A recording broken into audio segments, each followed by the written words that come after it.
Everyone, आज की video में हम क्लास 7th की आपकी सामाजिक विज्ञान की वर्कशीट नंबर 4 कर रहे हैं बच्चों, जिसकी डेट है आपकी 16 अप्रैल 2021। आज की जो वर्कशीट है बच्चों, उसमें हम पर्यावरण का जो टॉपिक है वायुमंडल, ठीक है, उसे करेंगे।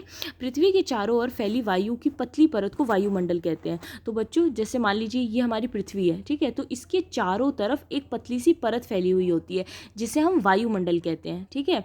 पृथ्वी का गुरुत्वाकर्षण बल अपने चारों ओर के वायुमंडल को थामे रखता है। जैसा कि आप जानते हैं कि जो पृथ्वी है उसके अंदर गुरुत्वाकर्षण का बल होता है, यानी अपनी और किसी भी चीज़ को खींचने का बल होता है, ठीक है। तो ये क्या करता है, ये वायुमंडल को भी ऐसे थाम के यानी खींच के रखता है। ये सूर्य की झुलसाने वाली गर्मी एवं हानिकारक किरणों से हमारी रक्षा करता है। तो ये हमारा जो वायुमंडल है, तो जितना भी सूरज से जिस तरह की रोशनी निकलती है या हानिकारक किरणें निकलती है, तो उससे पृथ्वी को क्या करता है, बचा के रखता है, ठीक है, हम सभी को बचा के रखता है। इसमें कई प्रकार की गैस, धूलकण एवं जलवाष्प उपस्थित रहते हैं। तो इसके अंदर कई सारी तरह की गैस होती है, धूलकण होते हैं और कई तरह के जलवाष्प उपस्थित होते हैं। उसके बाद आपके लिए एक्टिविटी दी गई है कि वायुमंडल में हम अलग अलग घटनाओं को देखते हैं, जैसे कि हवाई जहाज का उड़ना, पक्षियों का उड़ना, तारों का टिमटिमाना आदि।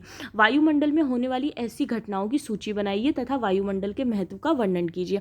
तो उसमें आप सूची बनाना है तो आप यहाँ से लेके यहाँ तक इसकी सूची बना सकते हो। इसके अलावा आप जैसे पतंग का उड़ाना, ठीक है, पतंग का उड़ाना ये भी लिख सकते हो, ओके। और उसके बाद है आपका नेक्स्ट कि क्या पूछा है इसने कि वायुमंडल के महत्व के बारे में पूछा है, ठीक है। सबसे फर्स्ट तो ये क्वेश्चन लिख के, ये क्वेश्चन नंबर 1 ऐसे डाल के नोटबुक में आप यहाँ से यहाँ तक लिख देना, हवाई जहाज से लेके यहाँ तक, और इसमें ऐड कर लेना पतंग का उड़ाना। और उसके बाद वायुमंडल का महत्व पूछा है, तो वायुमंडल का महत्व आप यहाँ से लिख देना बच्चों, ये रहा, ठीक है, कि यह यानी वायुमंडल जो है वो सूर्य की झुलसाने वाली गर्मी एवं हानिकारक किरणों से हमारी रक्षा करता है। इसमें कई प्रकार की गैस, धूलकण एवं जलवाष्प उपस्थित रहते हैं, ठीक है। उसके बाद नेक्स्ट है आओ जाने। यह विभिन्न गैसों का मिश्रण है, यानी जो वायुमंडल होता है बच्चों, वो कई सारी गैसों का मिश्रण होता है। पृथ्वी के वायुमंडल में वायु 78% नाइट्रोजन और 21% ऑक्सीजन से बनी है। तो आपको ध्यान रखना है कि वायुमंडल में जो वायु है उसमें 78% हमारा नाइट्रोजन है, उसके बाद 21% हमारा ऑक्सीजन है। आपको ये बिल्कुल अच्छे से याद रखना है कि नाइट्रोजन कितना है, 78% है, और ऑक्सीजन कितना है, 21% है। वायु में बहुत सारी अन्य गैसों की भी छोटी छोटी मात्रा होती है, जैसे कि कार्बन डाइऑक्साइड भी होता है, नियॉन भी होता है, हाइड्रोजन भी होता है, ठीक है। तो हमारे वायु में कार्बन डाइऑक्साइड, नियॉन, हाइड्रोजन, इसके अलावा ऑक्सीजन और नाइट्रोजन सब पाया जाता है। उसके बाद नेक्स्ट है बच्चों, पादप एवं जीव जंतु मिलकर जैव मंडल या सजीव संसार का निर्माण करते हैं। यह पृथ्वी का वह संकीर्ण क्षेत्र है जहाँ स्थल, जल एवं वायु मिलकर जीवन को संभव बनाते हैं।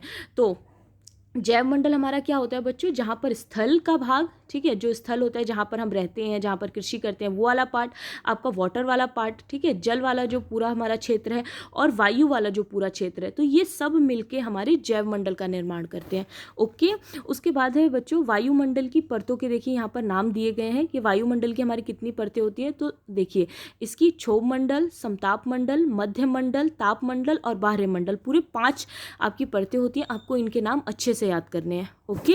उसके बाद नेक्स्ट आपके लिए क्वेश्चन दिए गया है बच्चों कि जैव मंडल क्या है। तो जैव मंडल का जो आंसर है बच्चों, आप यहीं से लिख लेना, ठीक है, फर्स्ट, ये फर्स्ट का आंसर हो गया, ठीक। फिर नेक्स्ट है वायुमंडल की 5 परतों के नाम लिखिए। तो 5 परतों के नाम आप यहाँ से लिख लेना। सबसे फर्स्ट है क्षोभ मंडल, समताप मंडल, मध्य मंडल, ताप मंडल और बाह्य मंडल, ओके।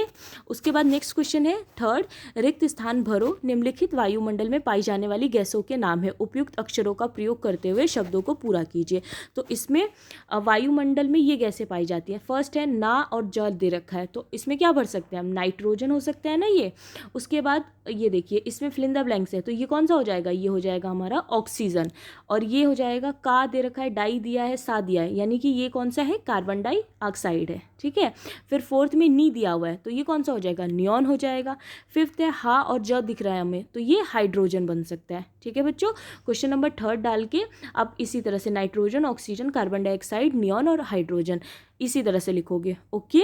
तो ये थी आज की आपकी वर्कशीट। आई होप आपको अच्छी लगी हो। थैंक यू सो मच बच्चों। अगर वीडियो अच्छा लगा तो प्लीज़ चैनल को सब्सक्राइब करना और वीडियो को लाइक करना।